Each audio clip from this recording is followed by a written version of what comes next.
está ya grabándose, así que nada, cuando queráis. Muy bien. Esto está planteado tenemos un PowerPoint que hemos hecho entre José y yo y sería lo que va a ir pasando por la pantalla y entre los dos haremos un poquito la charla. Si yo soy David Pradas, soy arquitecto técnico, vivo en Girona y, bueno, tengo experiencia en construcción normal, para decirlo así, y en bioconstrucción. Y tú, José, si te presentas tú. Vale, pues bueno, gracias por la introducción. Me llamo José Mínguez, estoy por la zona entre Alicante, Albacete, Murcia, me muevo por ahí y he tenido la suerte en estos años de solamente hacer bioconstrucción. Y en muchos casos pues está el tema de la autoconstrucción, la legalidad, los voluntarios y bueno, pues todas las cosas que vayan surgiendo ahora. Lo que hemos intentado, David y yo, es simplemente un esbozo, algo muy básico, para una pequeña introducción o una base para que luego pues se puedan apoyar pues, las respuestas de las preguntas que vayan surgiendo. En una primera parte, sin aburrir, y lo que nos gustaría pues luego hacer como una mesa redonda y provocar en vosotros inquietudes y más cuestiones. Y también, por otro lado, pues comentar nuestras experiencias, tanto yo como David, son experiencias reales que pues a lo mejor os pueden servir. Y nada más. Muy buenas tardes y empezamos.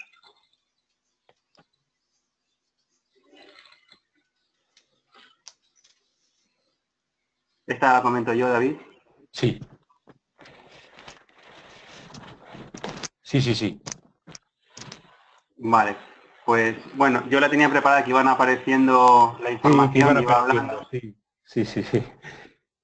Pero bueno, veis tanto a derecha como a la izquierda en verde, capacidades y necesidades.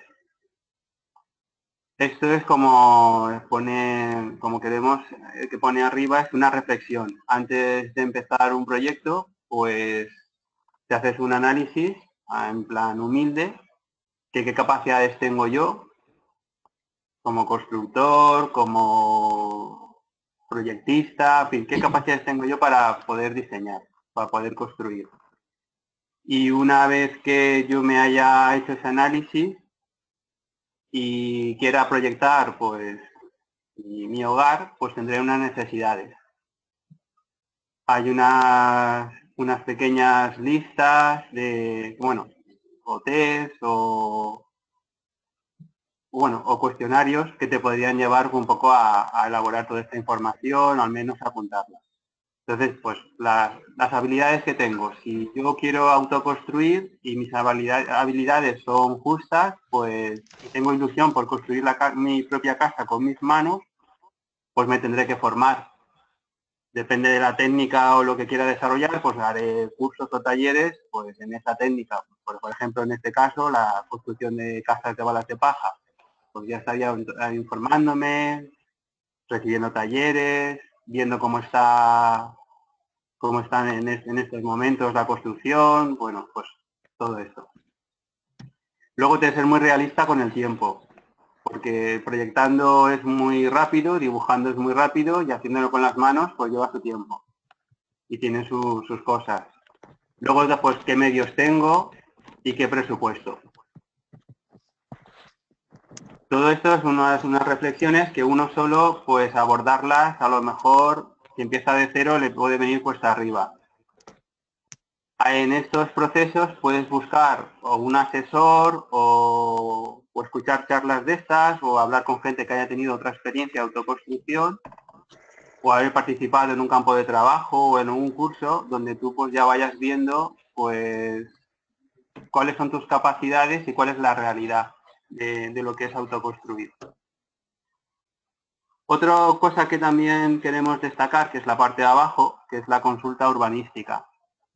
Yo puedo haber buscado un espacio o terreno para construir y tengo la ilusión, tengo el proyecto, pero resulta que como no he consultado normativa urbanística o el terreno está clasificado como zona protegida o pasa por ahí una carretera o el AVE o un tren o cualquier cosa, pueden haber campos eléctricos que son nocivos para la salud, bla, bla, bla. Todas estas cosas es también a tenerlas en cuenta antes de mover dinero y de contratar y de proyectar. Y es cuestión de que tú te vayas responsabilizando o sepas que esto es necesario y se lo encargues a una persona.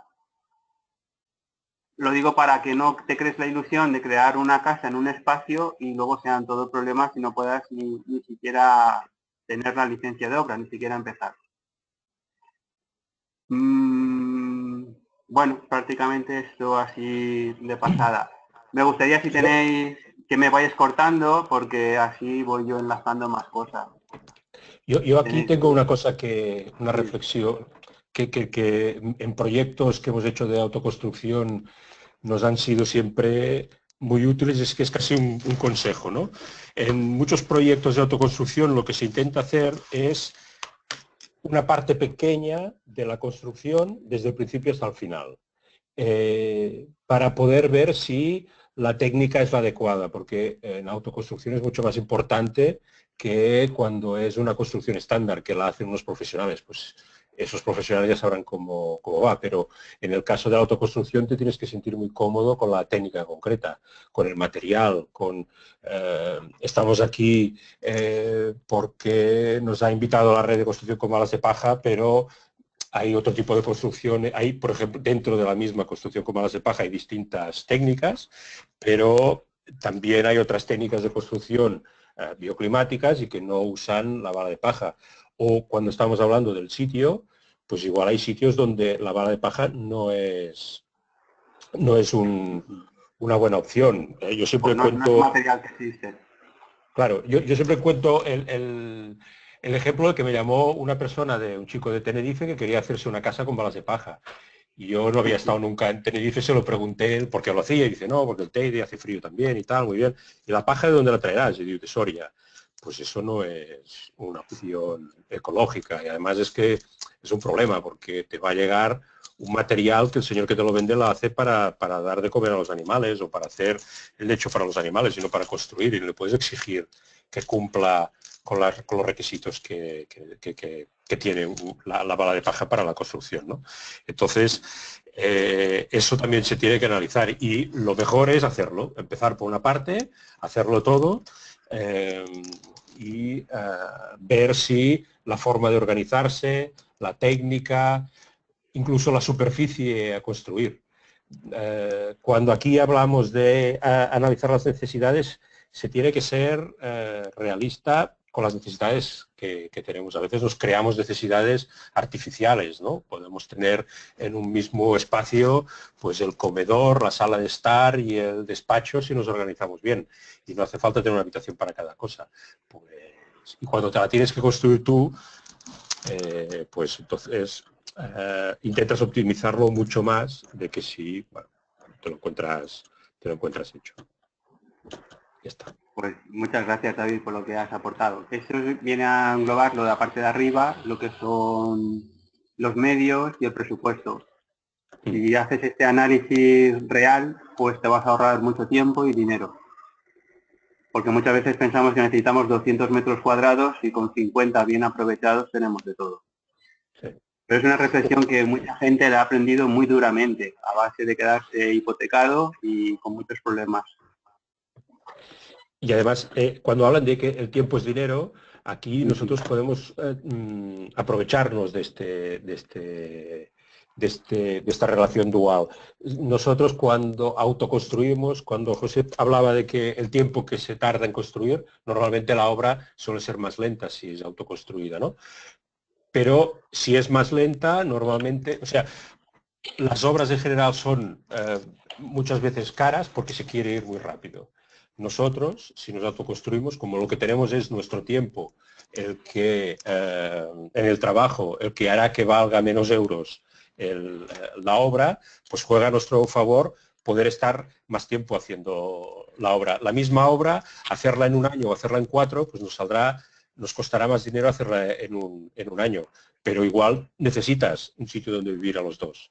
Pues haces una parte, ya vives en ella y luego sigues trabajando para poder hacer la ampliación, ¿no? Y es intentar aprovechar a nuestro favor los elementos que tenemos, que según cómo son cosas que nos van a la contra y según cómo nos van a favor. Pero bueno, esto es una guía como otra cualquiera, es una base, y cada uno pues con que tenga claro capacidades y necesidades, se hace su autoevaluación, su autocrítica y empieza esta aventura de la autoconstrucción. Pasamos a la diapositiva.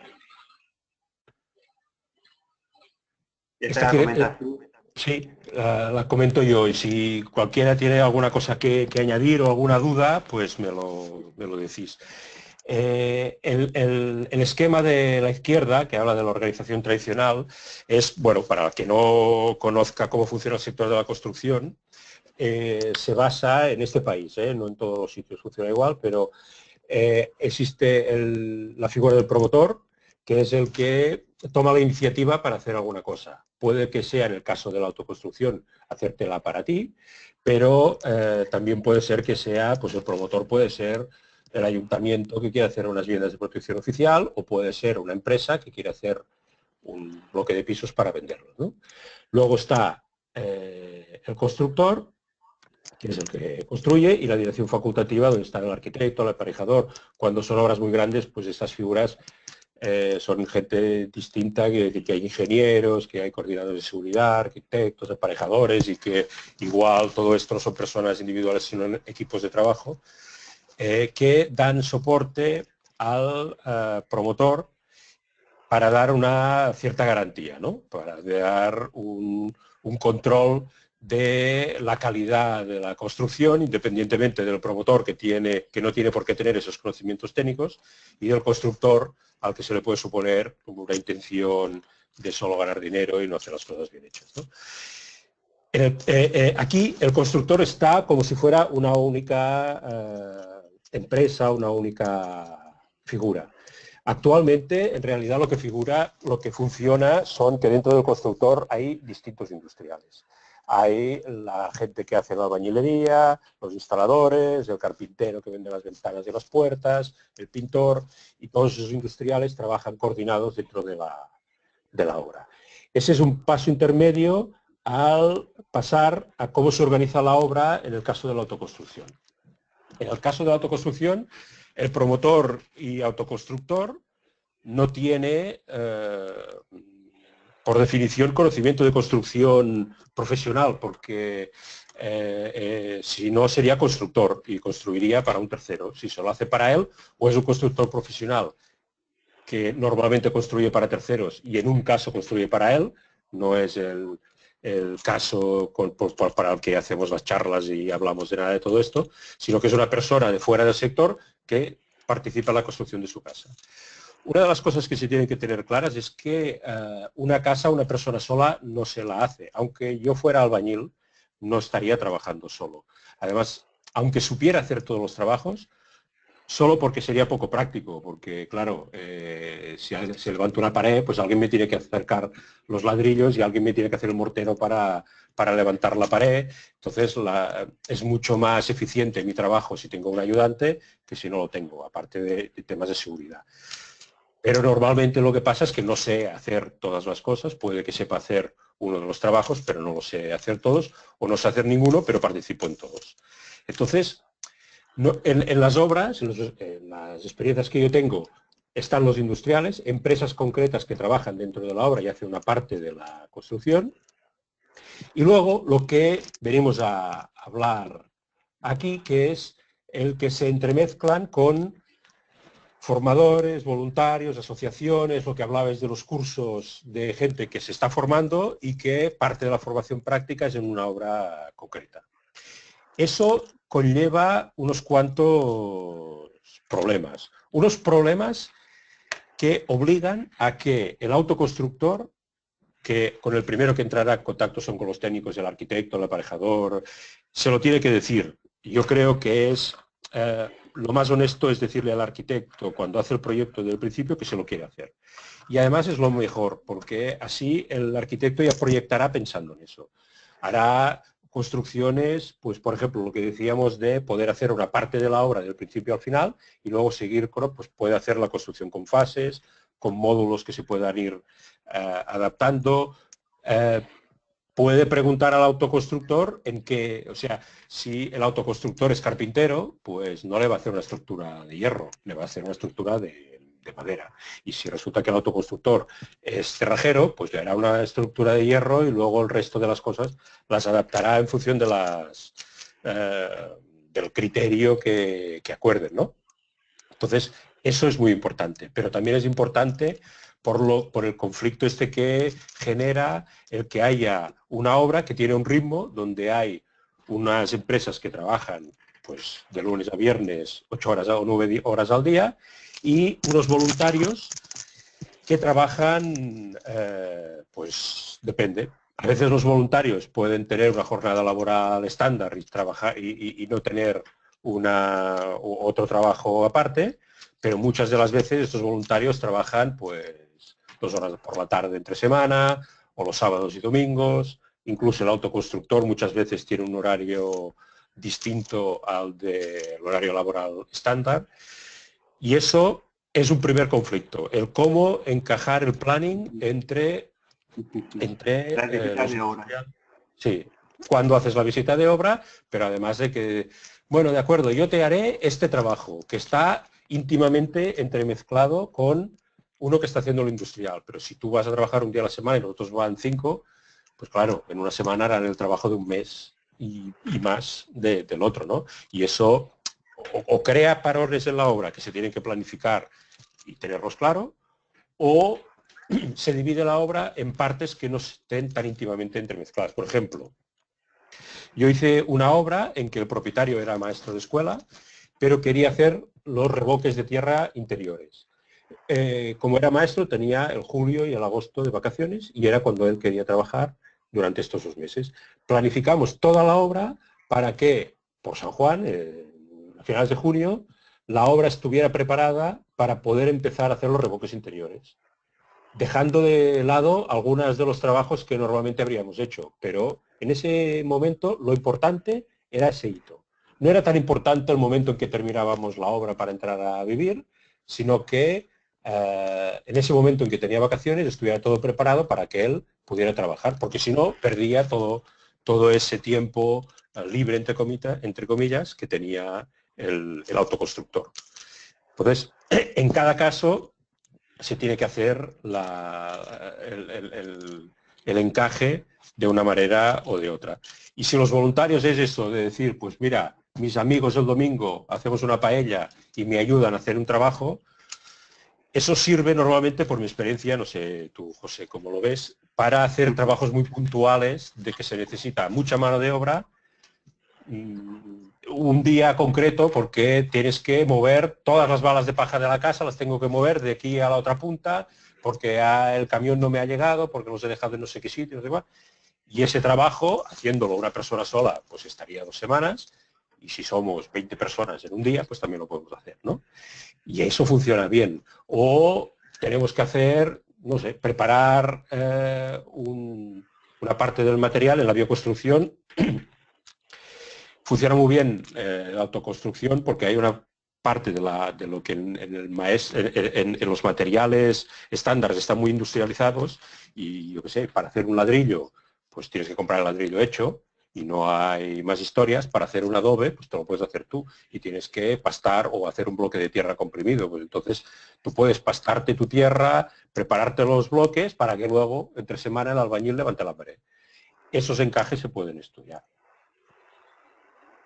Y son muy positivos, son muy positivos cuando son con voluntarios. Sí. Y luego hay otra cosa que ahora que decías son muy positivos y tal. Tenemos que tener claro que las dos partes ganen. Cuando en una obra contratas una empresa para que haga un trabajo, ellos ganan cuando te pasan la factura, les das dinero y tienen dinero para vivir y ya las cosas están claras. De entrada se pacta a qué dinero te va a costar un trabajo concreto. Cuando hay voluntarios, y sobre todo en el caso que Alejandro comentabas de que es una gente que se está formando, suele pasar que es a cambio de formación. Entonces, según qué trabajo, tienes que hacer trabajos que a ellos les interesen, trabajos concretos que sepan qué van a hacer. No puede ser porque de esto ha pasado, comentándolo esto, hay mucha gente que dice, hombre, es que yo fui a una semana entera a trabajar a una obra y me pasé toda la semana barriendo o moviendo cascotes de un sitio a otro y no aprendí nada. Entonces a la gente le da, no sale contenta de estas experiencias y se tiene que ser muy cuidadoso, sobre todo como promotor, pero también como técnico, porque muchas veces en estos casos el técnico es el que es el formador, es el que es el asesor, se mezcla todo un poco. Y tienes que tener muy claro de decir, pues vamos a hacer un taller concreto para levantar paredes de balas de paja. Muy bien. Vamos a hacer un taller concreto para hacer revoco de tierra. Muy bien. Y explicas lo que es. No quiere decir que el trabajo no tenga que ser físico y que sean 8 horas de trabajo y tal, pero si a alguien le dices que vas a hacer un taller para aprender a hacer revocos en tierra, pues tienes que hacer ese trabajo y no puedes tenerlo 5 días llevando escombros de arriba y abajo. Puedes tenerlo 5 días pastando tierra, moviendo tierra, haciendo revoco, extendiendo tierra, y van a tener agujetas, les van a doler la espalda, les van a salir callos, todo eso puede pasar, pero lo que no puede ser es que la gente diga, yo iba aquí a aprender cosas de balas de paja y de una obra que estamos haciendo, levantando obra vista, y no puede ser, ¿no? Eso es engañar un poco y eso no sería la primera vez que ha pasado, ¿no? Aparte has adelantado, porque también lo íbamos a comentar después, pero bueno, estábamos en la organización de autoconstrucción. Pasamos a la siguiente. Pasamos.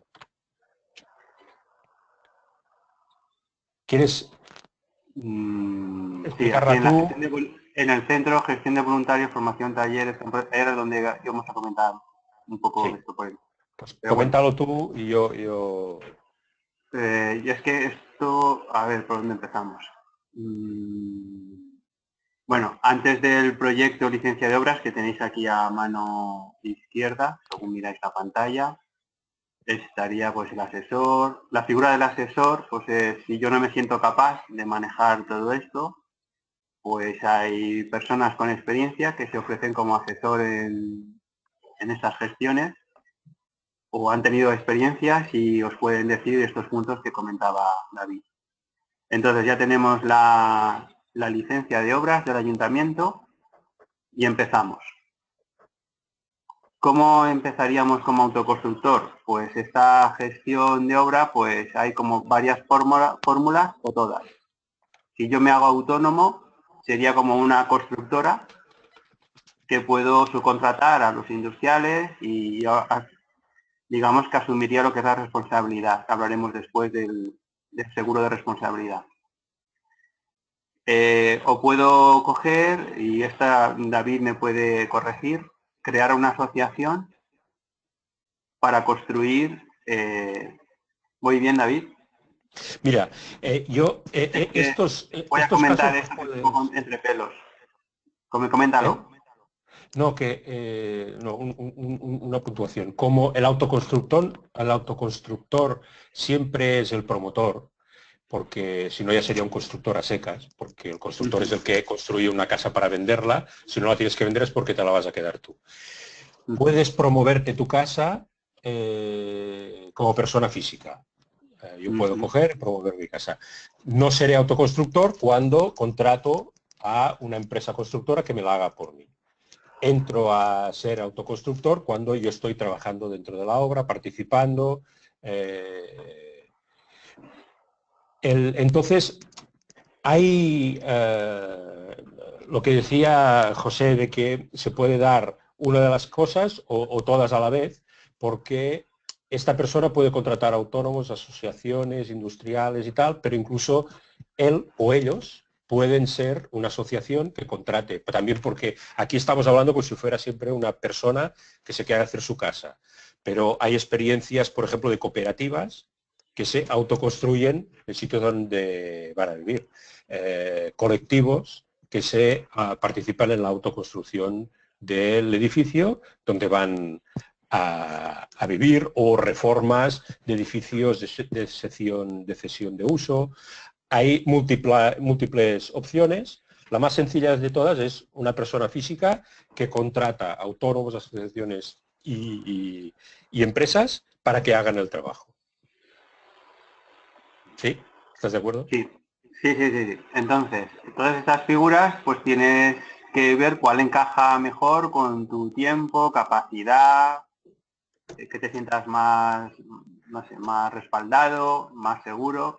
Tienes que ir un poco viendo qué fórmula, o vas probando todas las que más se van encajando a tu proyecto, a tu realidad, en el momento en que estés. Y al final pones seguro de responsabilidad.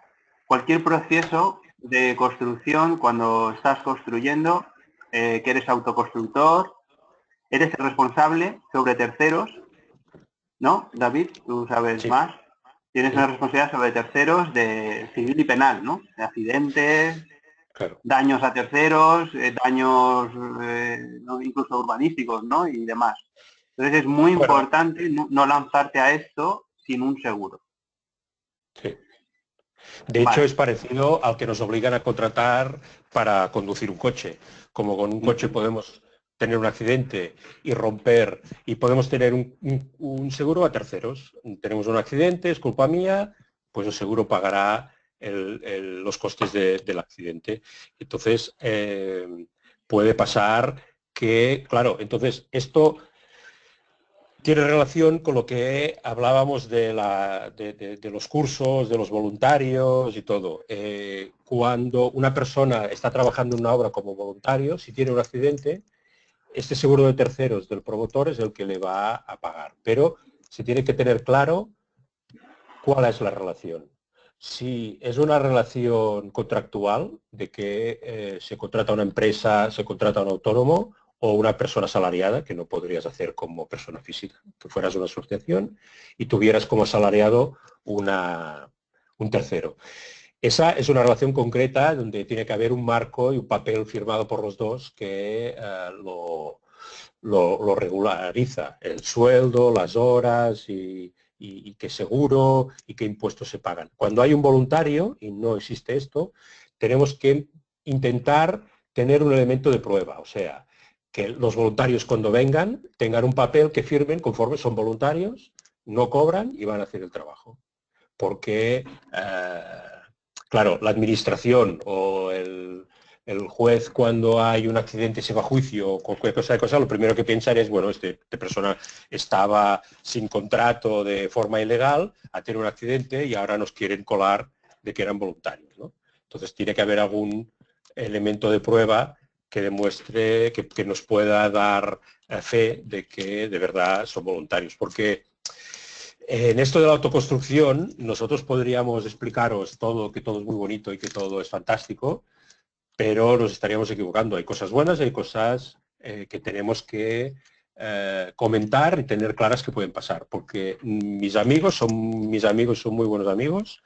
El domingo les pido que vengan a ayudarme a mi casa y vienen, y yo hago una paella y nos lo pasamos muy bien, pero si hay un accidente y alguien se hace daño, puedo tener problemas. Y puede ser muy grave, porque puede ser el hijo de un amigo que estaba por allí y se da un golpe, o le pasa cualquier desastre que os podáis imaginar. Y ya no será solo el amigo, sino que será el abogado que se va a encontrar en el pasillo del hospital, que le dirá que tú tienes que estar obligado a tener un seguro, que seguramente lo tienes, y que tienes que ir contra esa persona para poder cobrar, claro, evidentemente, porque tú tienes, pues eso, que has tenido que estar un mes de baja y que no vas a cobrar, y que, bueno, son problemas que se pueden dar y que no lo hemos dicho al principio, lo hemos comentado cuando solo éramos tres.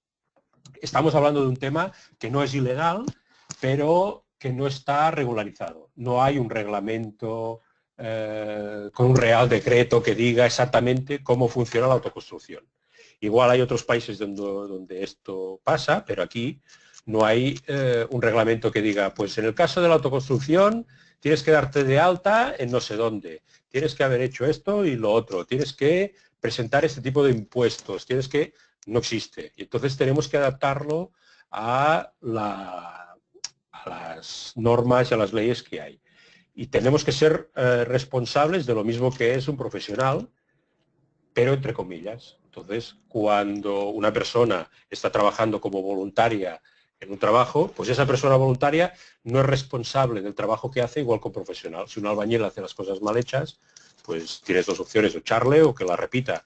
Pero si lo hace un voluntario, pues si lo echas, pues se pondrá bajo un pino a tomar la sombra, pero tampoco no pasa nada, ¿no? Y hacérselo repetir, pues bueno, está aprendiendo.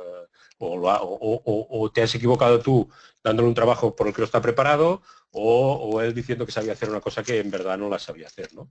Pero en el proceso de aprender también hay cosas de que la calidad de los acabados, pues lógicamente van a ser, pues, o el acabado va a ser distinto, o el tiempo con el que se hace va a ser distinto. Yo ahora estoy pensando en una casa que hice en autoconstrucción con balas de paja, donde estaban padre e hijo trabajando, y ahí la calidad era excelente, eran muy buenos, eran muy cuidadosos, era su casa, tal, pero las horas que se estaban para hacer ese trabajo tampoco eran las horas que se estaría una persona que tiene que cobrar por metros y que tiene que ir a otro ritmo, ¿no?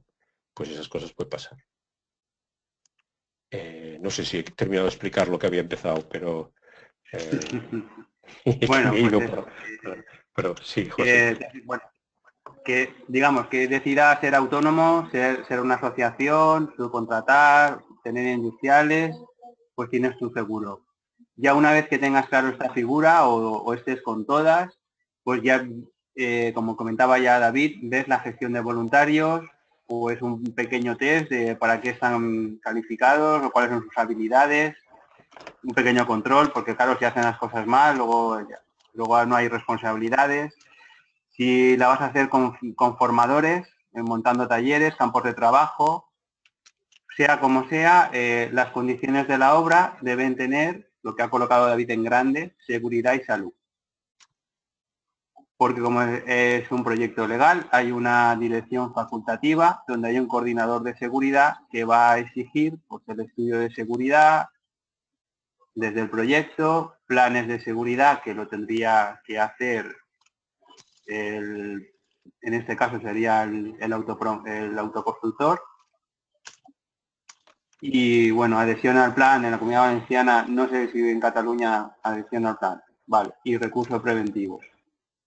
Tanto Sí, el 3 como si el 4, explico. yo entiendo, sí, ahora lo explicas, yo el 3 y el 4 los entiendo en la Comunidad Valenciana y si fuera una asociación, una autoconstrucción de cualquier voluntario o persona que entrase en la obra, mínimo tendría un pequeño curso o taller de ergonomía, de coger cosas, de ver de prevención de riesgos laborales, de manejar pues las protecciones como individuales o colectivas, como gafas, cascos, botas, andamios, vallas, señales de extintor, en fin, todas estas cosas. Parece que se pierde el tiempo, pero se ganan vidas y se gana seguridad. Y también porque hay una responsabilidad y una dirección facultativa, como decía antes, donde hay un coordinador de seguridad que puede cerrar la obra y no cumple estas condiciones. Y os metéis ahí un expediente que tampoco... Bueno, David, ibas a decir. Bueno, yo no sé si en toda España funciona igual. Lo de la adhesión al plan es porque es una hoja que es una manera sencilla de que un autónomo, por ejemplo, los autónomos normalmente funciona así. Hay un plan de seguridad general de la obra y el autónomo firma una adhesión y no tiene que hacer su plan de seguridad, ¿no? Y luego lo del recurso preventivo está porque, mire, yo siempre explico en estos casos una experiencia. Nosotros con otros técnicos quisimos hacer una asociación que se llama Autoconstructor para organizarnos, para fomentar la autoconstrucción, porque veíamos que en los casos básicamente de bioconstrucción, los propietarios, el promotor, el que se quería hacer la casa, quería participar en la en la obra. Y veíamos que podíamos aprovechar sinergias, pues eso, participando primero en la obra de otra persona para luego ir a la tuya y haber vivido en primera persona esa experiencia, ¿no? O parte de esa experiencia. Yo llamé al colegio de aparejadores del que estoy colegiado y me dijeron, bueno, pues no tenemos ni idea, habla con el abogado. Hablé con el abogado y no le planteé eso. Le dije, mira, estoy haciendo una obra y el promotor, el propietario, que se está haciendo la casa, quiere hacer algunos de los trabajos, quiere participar, quiere, bueno, no sé exactamente qué le dije, pero dije que quería trabajar en la obra. Y él, que es el abogado que está en todos los juicios de los aparejadores de la provincia de Gerona, me dijo, renuncia a la obra, tal cual. Lo digo por Alejandro, que es arquitecto, y su pareja. Lo que me dijo el abogado es renuncia a la obra. Y no era una época que estuviéramos en el boom de la construcción, estábamos pero dijo, primero, el mejor consejo que te puedo dar es renunciar a la obra. Yo dije, hombre, no, porque esta persona es de confianza, bueno, no sé, le vendí la moto, pero ¿qué pasaría? Digo, bueno, lo que saqué en claro, esta primera parte, como podéis comprobar, no le hice caso. A la segunda, lo que sí me dijo es, bueno, te puedes encontrar el caso de que todas las empresas necesitan tener un trabajador en la obra que sea el recurso preventivo. Quiere decir que ha hecho un curso que son entre 60 y 80 horas de seguridad y salud. Todas las empresas, pero claro, si eres el autoconstructor y hay un momento en que eres el único que está en la obra, no hay ninguna empresa, sino que has contratado a unos autónomos o son voluntarios y tú como autoconstructor, ¿quién es el recurso preventivo? Entonces, como autopromotor, uno de los consejos que doy es que hagas este curso, que son 80 horas, que normalmente los gremios de constructores tienen estos cursos que los dan, no son muy caros, y te haces una idea de qué es el tema de la seguridad en la obra, que no es una cosa que sea técnicamente complicada, es una cosa que se tiene que hacer el esfuerzo durante un momento pensar en ella. Porque cuando estás solo pensando en levantar paredes, en hacer la obra y tal, olvidas la seguridad. Y alguien, y si solo estás tú, tiene que haber un momento en que digas, vale, paro y miro si todo esto es seguro. Miro si tengo baranda, si la escalera esta es una escalera normal. Sobre todo, ordeno, limpio la obra, porque el que es el 80% de la seguridad en la obra es la limpieza y el orden en la obra. Si una obra está limpia y está ordenada, no hay accidentes. No hay accidentes. Es muy complicado que haya accidentes, aunque no cumplas que una escalera manual no esté amarrada arriba, que no sea una escalera homologada para ese trabajo, pero lo harás de no sé qué manera, que las botas no sean las homologadas y que estés llevando unas botas que... Pueden pasar muchas cosas de estas, pero si la obra está limpia aseada, no habrá clavos para que te pinches en las botas, no es muy difícil que una escalera se resbale porque se resbalan porque el piso está sucio y te caes.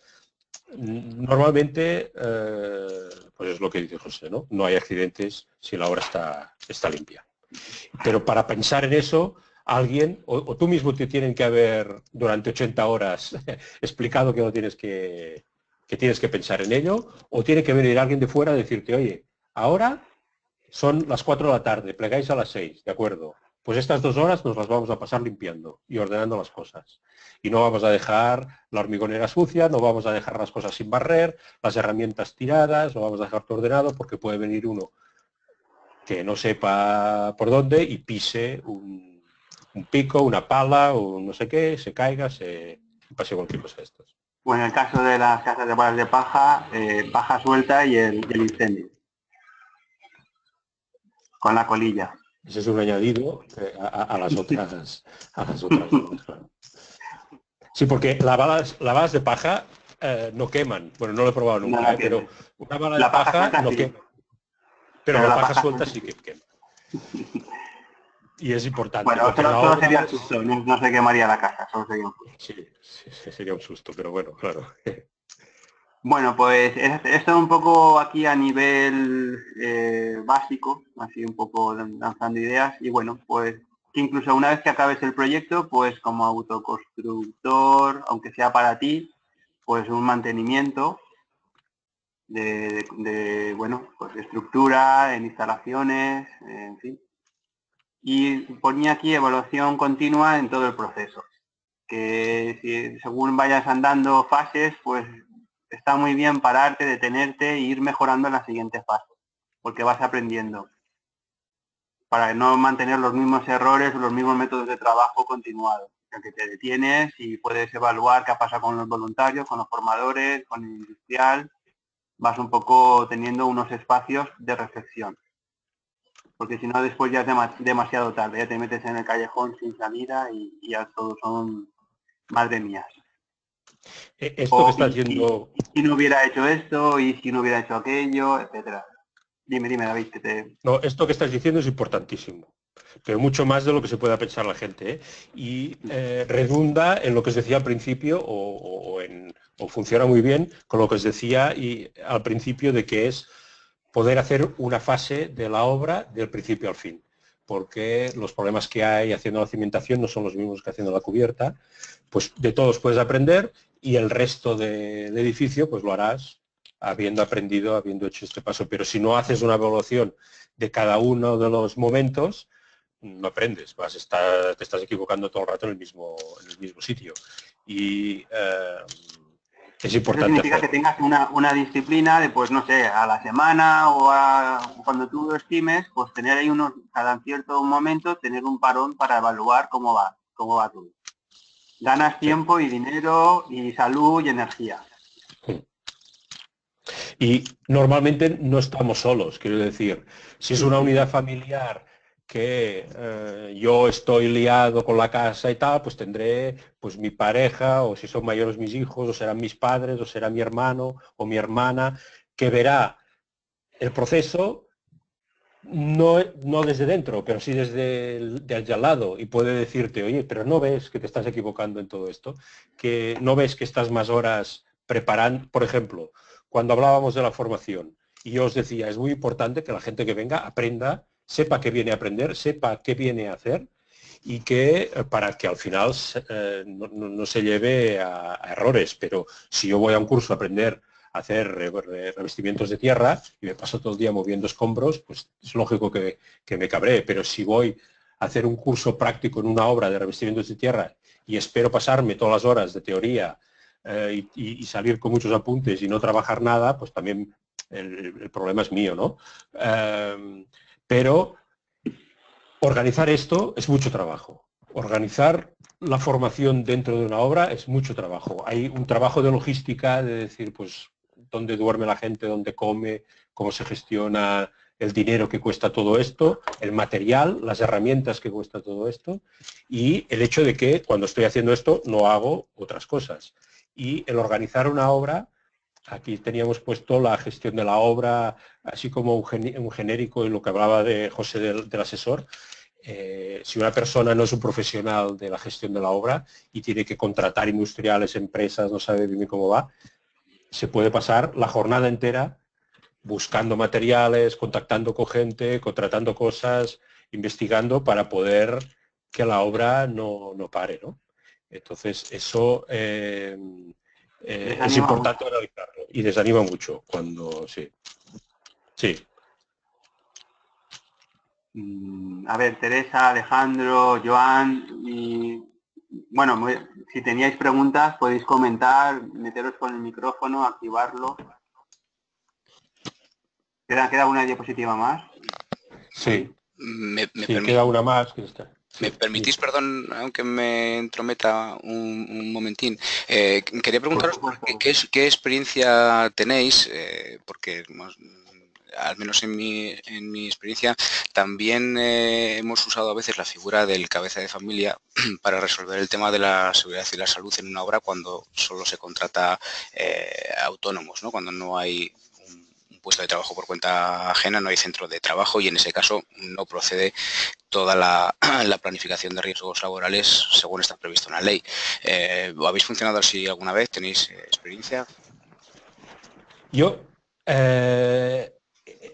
creo que se parece bastante a esta figura de la que estás diciendo. Es el ejemplo este que os dije, que estaban haciendo una casa para el hijo que el hijo ya era mayorcito, ya estaba trabajando y tal, y el padre estaba prejubilado y hacían la casa y se lo hacían para ellos. Y contrataron a un autónomo que era carpintero y los tres levantaron lo que es la estructura de madera, era una casa de paja con la técnica del grep, y hicieron las paredes ellos tres y tenían contratado. Entonces, lo que hicimos en ese caso, había un estudio de seguridad, hicimos un plan de seguridad, porque además luego, paralelamente, se contrataron empresas. Por ejemplo, el Movimiento de Tierras se contrató una empresa, la cubierta, el poner las tejas y hacer el revoque final, contrataron a una empresa.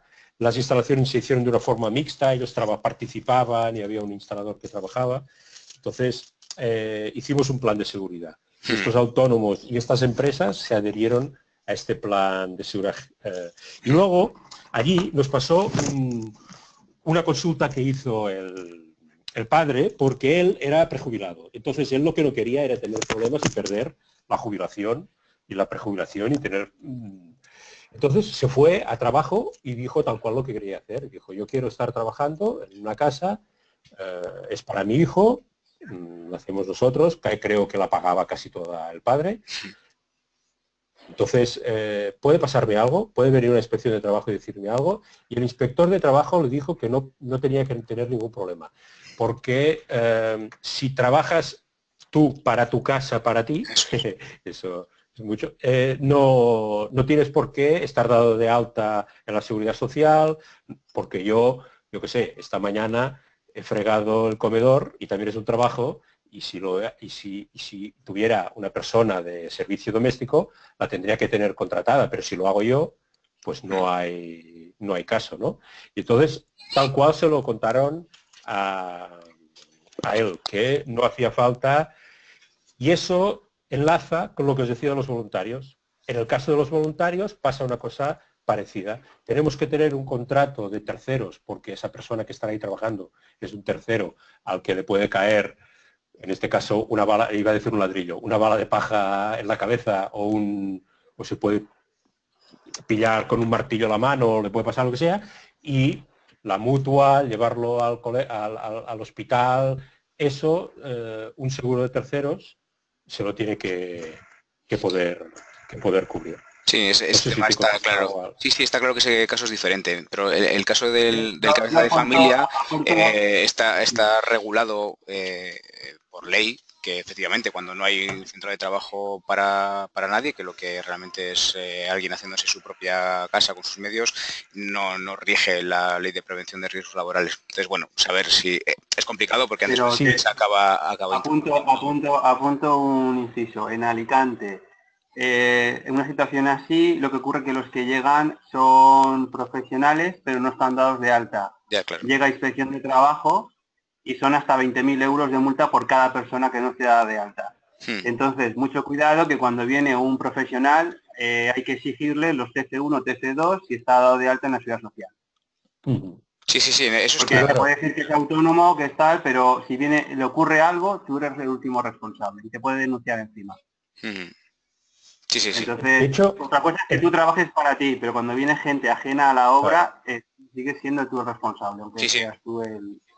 Está claro. Sí. Entonces, de hecho, un apunte con eso. Si veis aquí la diapositiva que está ahora, Responsabilidad Civil, esto es un texto, aquí hay trozos en catalán veo, pero bueno, el que acciona omisión, ocasiones de daños, no sé qué, esto es una parte del texto que es de la ley de, no sé cómo se llama, de genérica, es lo que os decía yo de los coches, o cuando vas en bicicleta, el tener o no tener un seguro para cubrir un accidente que puedes tener o una cosa que puedas romper. Entonces, como estamos haciendo una actividad, pueden pasar cosas de estas, entonces ese seguro, yo creo que lo prudente es tenerlo. Y cuando se actúa con esta figura del padre de familia que comentabas, se te pueden dar las dos cosas a la vez. Y normalmente lo que suele pasar es que se te dan las dos o las tres o las cuatro a la vez. Tienes gente de la familia que está trabajando y que la gente que el juez se va a creer que no cobraba. Autónomos que tienen que tener dados de alta de autónomos, que les tienes que firmar un presupuesto y pagarles. Puedes tener voluntarios a los que tendrás que, bueno, yo creo que un buen consejo es de que haya un papelito que diga que son voluntarios, que no te van a exigir un pago de dinero y que, bueno, y que ya está. Yo quería apuntar una propuesta. Para trabajar con voluntarios, si tú creas una asociación, la persona que entra en ese espacio a trabajar lo hace socio de la asociación. A su vez, esta asociación tiene un seguro y ya tienes cubierto un poco este tema con los voluntarios. O un yo campo creo de que trabajo incluso, organizado. aunque no esté, yo creo, veis aquí que hay la propaganda, lo hago la propaganda porque es una cooperativa y tal, pero nosotros hemos hecho los seguros de las obras en autoconstrucción y de la formación que hemos dado como autoconstructor en obras y tal, con esta gente. Y hablando con ellos, nos contaban de que cualquier actividad que estuviera hecha por la asociación autoconstructor cubría a los que participaban de la formación. O sea, no hacía falta que la gente que participaba en la formación. Esto te puede ir bien, Alejandro, porque la gente que participe en el curso como alumnos no haría falta que fueran miembros de la asociación, sino que son alumnos, se apuntan al curso y automáticamente están cubiertos por un seguro o tienes que contratar un seguro que automáticamente los cubra. No sé si hemos Son unos todas las consejos opciones. que en caso de un susto, pues te paralizan el primer susto, vamos, que... Sí. Gracias. Bueno, pues llegado a este punto, si David no quiere comentar nada, abrimos... Bueno, esta lista, un poquito por arriba. Esta lista es porque estamos hablando siempre de obras donde hay una dirección facultativa. Y, por ejemplo, aquí estamos hablando de otros seguros. Y, claro, el aparejador, el coordinador de seguridad, el arquitecto que está en la obra, tienen sus seguros. Cuando yo os decía que el abogado del colegio me dijo que me fuera de la obra, lo decía porque yo tengo un seguro que cubre y que pueden demandarme, porque tengo un seguro que cubre estas cosas de accidentes que pueden haber, pero también entra a cubrir pues posibles desperfectos a futuros, que compartimos la responsabilidad con el constructor. Cuando el constructor es el mismo promotor y es el que se hace la casa, eso deja de existir. Aunque la experiencia que yo tengo es que en el caso de autoconstructor tengo menos problemas que en los otros casos, que tampoco he tenido muchos, pero cuando un autoconstructor pues ha hecho el revestimiento de su casa y ha tenido un problema y se ha caído un pedazo, un paño de pared de revoco, pues tarda menos en volver a pasar el material y hacerlo de nuevo que en llamarte tan siquiera, ¿no? Entonces, normalmente cuando hay autoconstructores tienes menos problemas de postventa, para decirlo así, que cuando es una casa más estándar, ¿no? Cuando es una organización de una casa más estándar, aunque sea en bioconstrucción. Muy bien. Yo por mi parte... Son las 8, o sea que si tenéis preguntas a hacer, pues ahora es el momento, yo creo. Sí, yo tengo unas pocas. No quería intervenir hasta ahora para no cortar mucho la presentación. Tiros. Pues adelante, Alejandro. Vale. Bueno, una primera pregunta sería, bueno, se está hablando de la autoconstrucción, entonces entiendo que, claro, que uno de vosotros como técnicos y si al final lo que ofrecéis es asistencia a la autoconstrucción, ¿entiendes? Además de hacer el proyecto y demás, ¿no? Nosotros ahora mismo estamos en un pequeño caso de asistencia a la autoconstrucción y claro, lo que estamos viendo es la primera vez que se nos da. Lo que estamos viendo es que nos cuesta mucho establecer el límite, ¿no? Hasta dónde llegar. Quiero decir, nos han contratado como meros asistentes a la autoconstrucción, pero claro, en muchos casos, o ya sea porque el cliente no controla todo aquello de lo que debe encargarse, o directamente por facilidad, porque nos resulta más fácil directamente contactar nosotros o hacer nosotros ciertas cosas, nos damos cuenta que es que estamos completamente, o sea, que estamos dedicando muchísimas horas no previstas al proyecto, que nos cuesta mucho establecer ese límite, ¿no? Y quería saber vosotros, bueno, que tenéis bastante más experiencia en este tema, cómo delimitáis pues, para que no acabe convirtiéndose en un pozo de tiempo pues, infinito. Claro. Sí, la experiencia se va aprendiendo pues a base de palos, pero básicamente si tú escribes todo, escribes tu, digamos, tu trabajo, lo que vas a hacer y vas contabilizando, el cliente se va dando cuenta de la cantidad de horas no vistas o invisibles que conlleva todo eso. Cuando vayas teniendo más casos, pues verás que te lleva menos tiempo asesorar, porque si es la primera vez que empiezas, pues igual hay partidas de la obra o herramientas que no manejas y te lleva más tiempo investigar y buscar cuál es el consejo mejor para esa obra. Cuanto más experiencia tengas, pues la asesoría es mucho más fluida o más rápida. Pero mi consejo en particular es que escribas con el cliente todo lo que estás haciendo. Me explico, tú eres una herramienta y llegas hasta aquí, porque si no, no va a haber límite. Te vas a encontrar un domingo por la noche trabajando para que el lunes esté no sé qué, o entre semana encontrar tal material. Te vas a encontrar incluso a hacer cosas que no pensabas hacer, para que no pare la obra. Y es un límite es una línea muy delgada que la debes poner tú. Debes poner tú el límite. No sé si te he contestado, Alejandro. Sí. Yo no me he encontrado con el caso de que sea asesor en la autoconstrucción, pero que no sea yo el técnico de la obra. O sea, yo siempre he sido el técnico de la obra en los casos en los que he tenido que hacer asesoría. Y sí que es verdad que pasa esto. Yo, por ejemplo, estoy llevando una obra de autoconstrucción que empezó hace 7 años. Y todavía no he pasado la segunda factura, que la segunda factura es cuando cubres la cubierta. Pues, claro, imposible. No salen los números por ningún lado. Además de que el ritmo de la obra, pues es el que es. Este es un caso de un chico que lo hace fines de semana y además de una obra complicada y pasa, pues eso, que el tiempo, imaginaros, bueno, en los colegios que nos dicen que tenemos que herramientas para poder actualizar los honorarios, pues si ha pasado tanto tiempo, no sé qué, imaginaros en los 7 años, y además se mezcla con que entras en una relación de amistad, ¿no? No es una obra que empiezas, no sé qué, un señor que conociste hace un año, has encontrado ahí en el trabajo, muy bien, pueden ser muy buenos amigos y ya está. Hace 7 años que nos vemos y que normalmente es en fines de semana y que a veces aprovechamos y como estar en la misma parcela que es la casa de los padres, hay piscina, vamos con los niños. Entonces se mezclan todas estas cosas y es verdad que es difícil de llevarlo, ¿eh? Y se tiene que tener claro. Y si es la primera vez, pues mira, te servirá. Tienes que pensar que te sirve para aprender y en la segunda, ya desde el primer momento, empezar a advertir sobre los límites de esta relación, ¿no?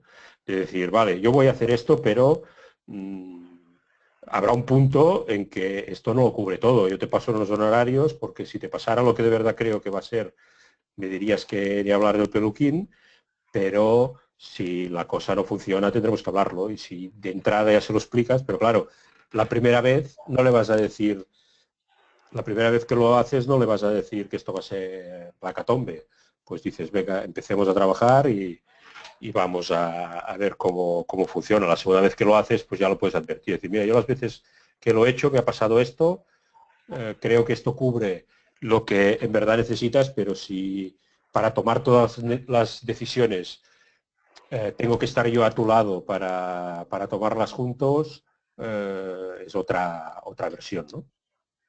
Intentar exponerlo de entrada. Ese sería otro consejo que ahora ya llega demasiado tarde para tu caso, ¿no? Pero para el siguiente. Gracias. No sé si puedo seguir o... Sí. Bueno, si no, si Juan o Teresa... Sí, yo tenía una pregunta para clarificar un poco. Cuando habéis explicado el tema de la figura del autoconstructor promotor, digamos, no me ha quedado claro si es necesario que el autoconstructor promotor se dé de alta como autónomo o simplemente es que debe existir la figura, como explicabais en uno de los casos, de un autónomo que sea el que, digamos, sea el paraguas del resto de personas que estén trabajando? ¿O? Hay varias formas. Padre de familia, siendo una asociación, siendo autónomo, como dijimos. El caso es que tiene que haber como una figura legal, pues, de cara pues al seguro y a la coordinación. No sé si te he contestado. Vale, y el tema del padre de familia es que no conocía esta figura legal. ¿En qué o bueno, cuáles son las características? De todas formas, esto, contestarlo es muy peliagudo. Depende de cada autonomía. Mi consejo es que fueras también a una asesoría por el tema, porque son tesorería, trabajo, instituto de trabajo, no sé cómo se llamaría, según la comunidad autónoma en la que estés. Sí, Y es que la te Comunidad informaras. Valenciana. La Comunidad Valenciana. Bueno, pues en inspección de trabajo, pues ver un poco esas formas. Porque si en alguna parte de la obra necesitas subcontratar o traer industriales, como comentaba David, pues vas a tener... Sí. Bueno, y también porque cuando contratas los servicios de arquitecto técnico, pues el coordinador o la figura del coordinador de seguridad te va a exigir un plan de seguridad. Y tiene que haber una persona pues que responda por él. Entonces a lo mejor pues necesitas esa figura, o una asociación, o bueno, David, no sé si me puede completar la respuesta. Yo, la figura esta que la he oído y no la he hecho nunca, lo del padre de familia, Yo creo tampoco, que aquí, que no, creo que en Cataluña no existe, pero sí que es una cosa parecida de que tú como promotor, o sea, aquí estamos hablando como autoconstructor porque es una persona que quiere participar físicamente dentro de la obra, pero se dan muchos más casos, y fuera también de la bioconstrucción, de un particular que compra una parcela, contrata a un arquitecto, contrata a un constructor y hace de promotor. Y no se ensucia las manos trabajando en la obra. Pero tiene toda... Y ese trabajo, eso es totalmente legal, no tienes que ir a darte de alta en ningún registro, no tienes que formar como empresa, puedes entrar en la obra, no hay ningún problema, solo que tienes que estar pendiente de que la gente que contrates tenga todos estos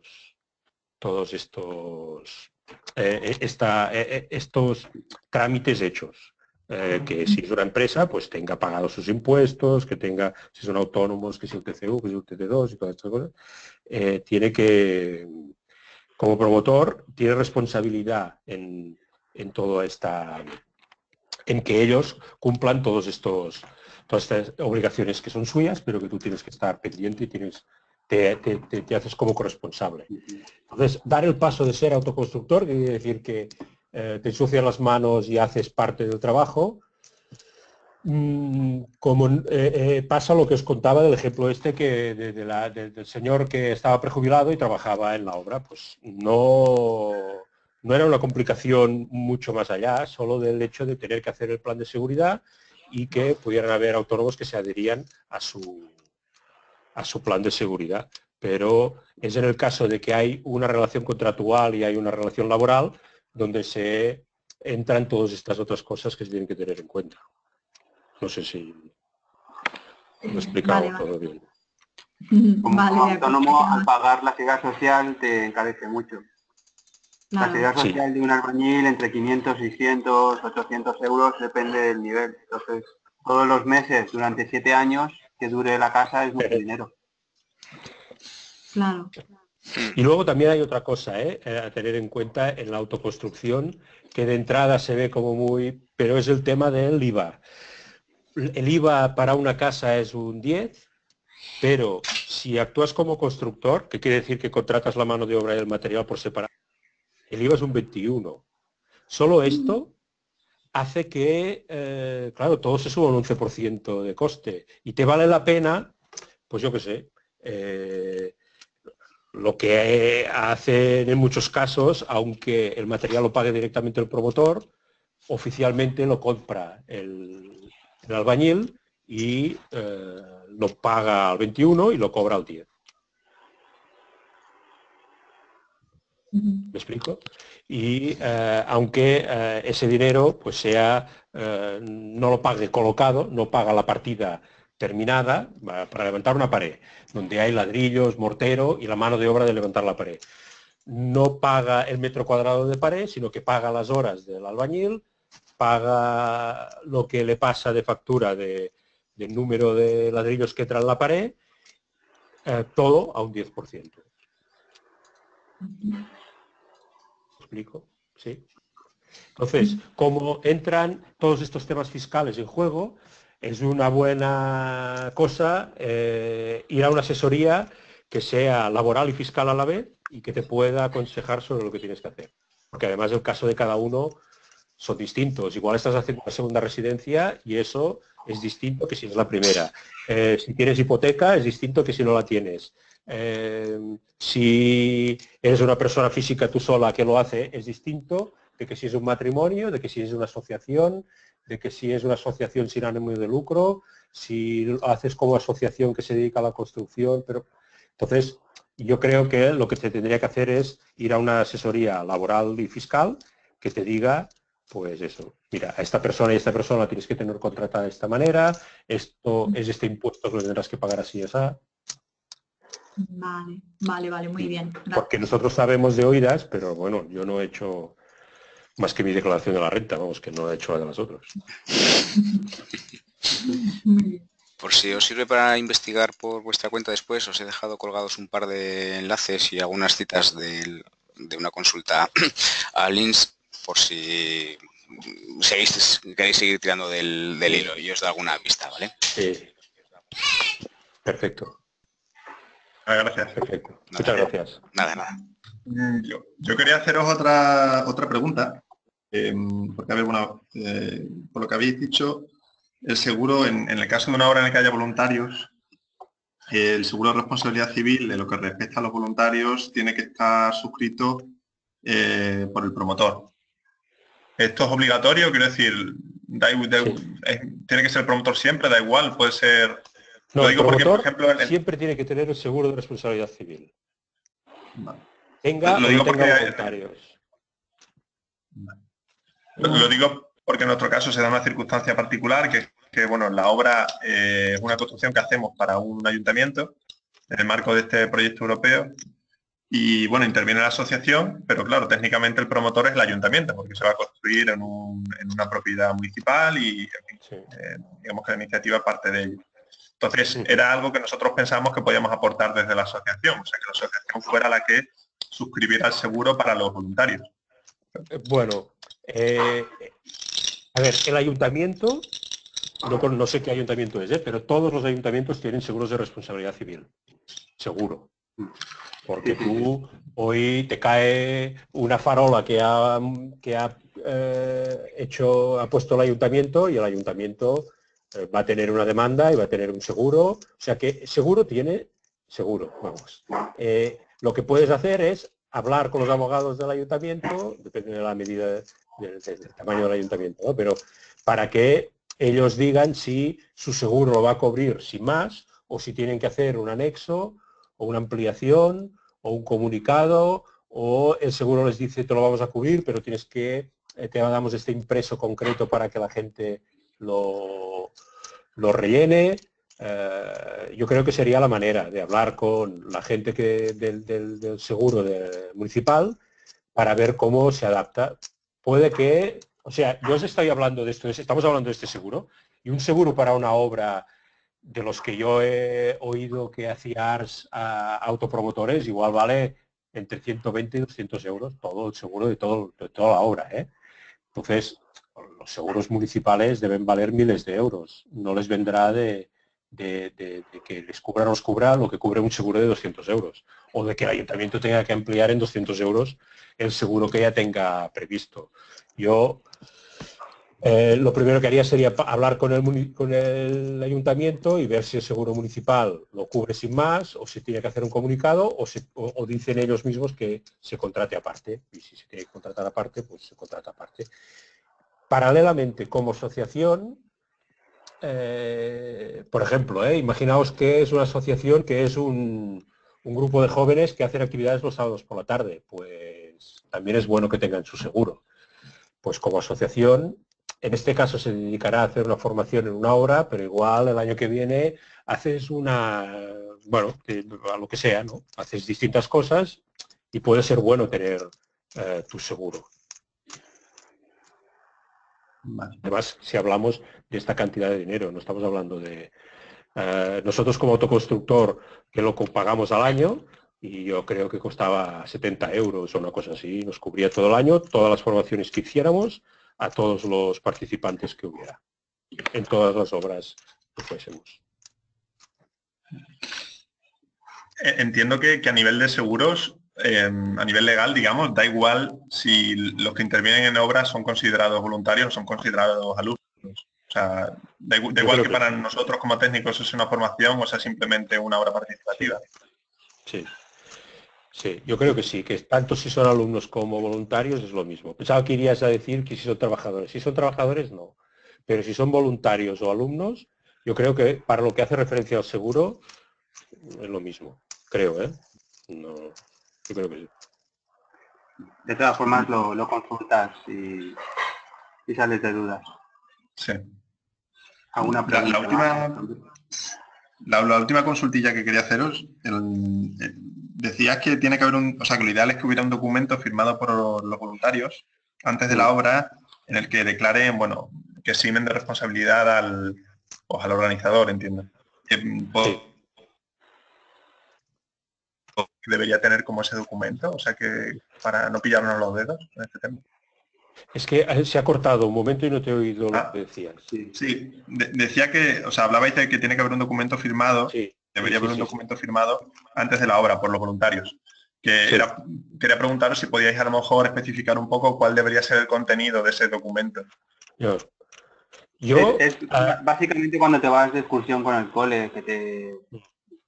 Aún así es papel mojado en caso de juicio, pero ya lo tienes. O sea que realmente no... Te he cortado, David. No, lo que dices es eso, ¿eh? Puede ser papel mojado en cuanto a la responsabilidad si esa persona se hace daño, pero igual te sirve de prueba para que encima de que el seguro tenga que pagar las costas sanitarias, ¿no? De una persona que ha estado con una pierna rota durante un mes, pero puedes mostrar que no estabas incumpliendo la ley laboral, de que estaba la gente trabajando sin contrato, ¿no? Vale, o sea que simplemente tiene que aparecer que declare que es voluntario y que no tiene remuneración. En mi caso particular, Alejandro, yo haría socios, no haría alumnos, para que no te ocurriera eso. Con cualquier persona que entrase en el campo de trabajo, en el espacio, lo haces socio, le coges el DNI y ya está cubierto. Claro, pero en este caso también estaría cubierto por el seguro del ayuntamiento, entiendo. Entonces, eso es una claro, porque es la asociación que está haciéndolo. No es alguien exento de la asociación, alguien ajeno. Vale. De todas formas, consúltalo con un asesor siempre, porque esto, yo te puedo hablar de mis 4 o 5 experiencias que no saldrá como la tuya. Además, yo no sé, José, si has tenido alguna mala experiencia, pero yo estoy hablando de un juicio. No, he tenido abogados y jueces y me han dicho que no, el papel este no te exime. Pero yo entiendo bueno, que está bien tenerlo como que has tenido buena intención, no es un contrato laboral, te demuestra que estabas de voluntario, bla, bla, bla. Claro. Es como lo del fiscal este que ha dimitido de que tenía el offshore y que es legal, pero no tenía intención de pagar impuestos y ya está. Vale. Pues parece. No, pero quiero decir que si una persona se hace daño, el seguro, a mí me lo dijo el del seguro, dijo, esto nos iría bien, porque ir a juicio, pues vale, vamos a juicio, nosotros te defenderemos, no sé cuántos. Y la sentencia, nosotros cubriremos los problemas que tengas sanitarios, pero si tú has incumplido una norma laboral, esto ya no te lo cubre. Un seguro no puede estar para cubrir a una persona que está incumpliendo la ley laboral. No te voy a cubrir porque tú no estés pagando los impuestos que te tocan. Si son voluntarios, no tienen que pagar estos impuestos, pero tienes que poder demostrar. En un caso de estos, tienes que poder demostrar estas cosas y la palabra dada se la lleva el viento, como la paja suelta. Yo en alguna asociación, en estatutos, hago como una figura de socio temporal. Es un socio que está en la actividad según dura la actividad, el campo de trabajo, el taller, es como... Porque algunas asociaciones tienen miedo a hacer socios nuevos por si luego hay asambleas y historias y tal. Hay pequeñas figuras que puedes ver en estatutos y yo veo más seguro que los hagas socios. Sí, pero eso, por ejemplo, sí. Yo, por ejemplo, ahora estoy haciendo un proyecto para una cooperativa. Entonces, en las cooperativas existen miembros que son de pleno derecho de la cooperativa, pero pueden haber asalariados, pueden haber socios, pueden haber, claro, distintas figuras, y no vas a hacer a todos miembros de la cooperativa porque venga un sábado a ayudar un rato en la obra, ¿no? Pero sí que tiene que encontrarse la figura esta intermedia. En asociaciones pueden ser simpatizantes, hay unas figuras intermedias, sin llegar a ser socio con todos los derechos. Porque imagínate que tienes un campo de taller de 100 voluntarios, haces 100 socios, hacen asamblea y te cargan el presidente, el tesorero y todo. Es una revolución. Sí, hay una revolución. Bueno, no sé si te hemos contestado, Alejandro. Sí, muchas gracias. Joan, ¿tienes alguna pregunta? Teresa. Sí, quería hacer una pregunta. No sé si se me oye bien, porque antes me han dicho que se oía muy flojo. No sé si es que... Se oye flojo, pero... Entonces, yo te oigo, ¿eh, Juan? Sí. A ver, lanzo dos preguntas para un ejemplo. Está enfocada a los temas legales desde un punto de vista un poco como autogestionado o piratilla, por decirlo de alguna forma. Entonces sería, en el caso de que quisiera hacer una construcción de 25 o 40 metros cuadrados con una licencia de uso de almacén de herramientas agrícolas en un terreno agrario, de secano de huerta está por ver, y el aparejador del ayuntamiento se cierra en banda porque no cuela, vamos, y no hay forma de convencerlo. Entonces quería hacer dos preguntas, que era si hay alguna posibilidad de recurrir e insistir, o si es mejor directamente renunciar porque es, digamos, quien tiene la última palabra. ¿Qué tipo de apoyo o aprobación podría servir si, por ejemplo, el agente forestal o el alcalde u otro funcionario del ayuntamiento estuviera de acuerdo con tenerte como nuevo vecino, si eso sirve de algo? Y yendo un paso más allá, que fuera, si una vez hubiese algo construido, se hacen una inspección y ven que en ese espacio se ha convertido en vivienda, ¿qué tipo de sanción me podría encontrar, ¿no? O ¿dónde podría encontrar información al respecto? O si tenéis conocéis alguna experiencia de algo parecido. Porque estuve en la charla que hiciste, David, en el taller de Maren, de Lord de la Viola. Sí. Y me quedé con esa pregunta un poco, pues porque había quien hace preguntas un poco más formales, ¿no? Y hubo alguien que preguntó sobre hacer una construcción y dijiste, bueno, a veces hay quien ha hecho, pues, de forma un poco legal, pues como en un espacio de estas dimensiones, pues como que puede... Mira, sí. Mira, literatura escrita evidentemente no hay, porque sería literatura escrita de cómo hacer ilegalidades. Eso es complicado. Yo, precisamente en el pueblo de al lado de donde está Maren, en Bagú, estuve en un proyecto que hicimos, solo hicimos el proyecto, no se llegó a construir, para pedir licencia para hacer una pequeña construcción para un huerto frutal. Estuvimos 1 año y medio detrás del ayuntamiento presentando modificaciones, no sé qué, no sé cuántos, informe paisajístico, hasta que el arquitecto nos dijo, no os vamos a dar licencia porque no creemos que nos queréis engañar. Solo porque creían que nos querían engañar. El técnico que tiene que dar licencia no la da, que además es el alcalde, y no os la vamos a dar. Eso que hacían en ese momento, eso sí que era ilegal, porque no me pueden prohibir por un delito que no he hecho todavía, ¿no? Me pueden, por la intención de incumplir una ley. Pero si yo la incumplo, tú lo que decías, si vienen y ven que yo estoy, he convertido en una vivienda una cosa que no lo es. Depende mucho del sitio, ¿eh? Este sitio que te estoy hablando era en el centro de la Costa Brava, donde hay una presión urbanística muy fuerte y entonces te van a echar a patadas. Pero si estás en el Prepirineo, si estás perdido en medio de la Mancha o no sé qué, pues igual te van a hacer la ola porque serás el único habitante en esa...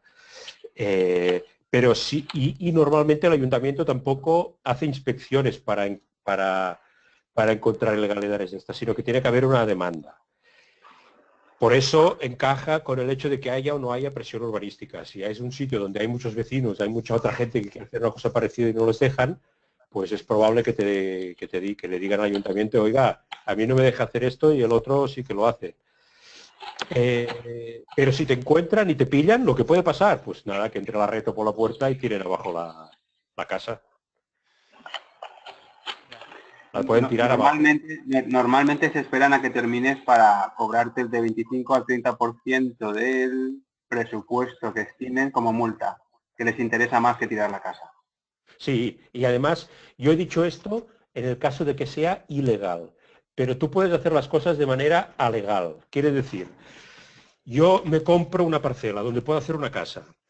Sé que puedo hacer una casa. Sé que puedo hacer una casa de 2 plantas de 100 metros cuadrados. La hago sin licencia porque he pedido licencia para otra cosa o directamente sin licencia. Eso es que es alegal, porque no he pagado los impuestos. En el momento en que me demandan, se puede legalizar.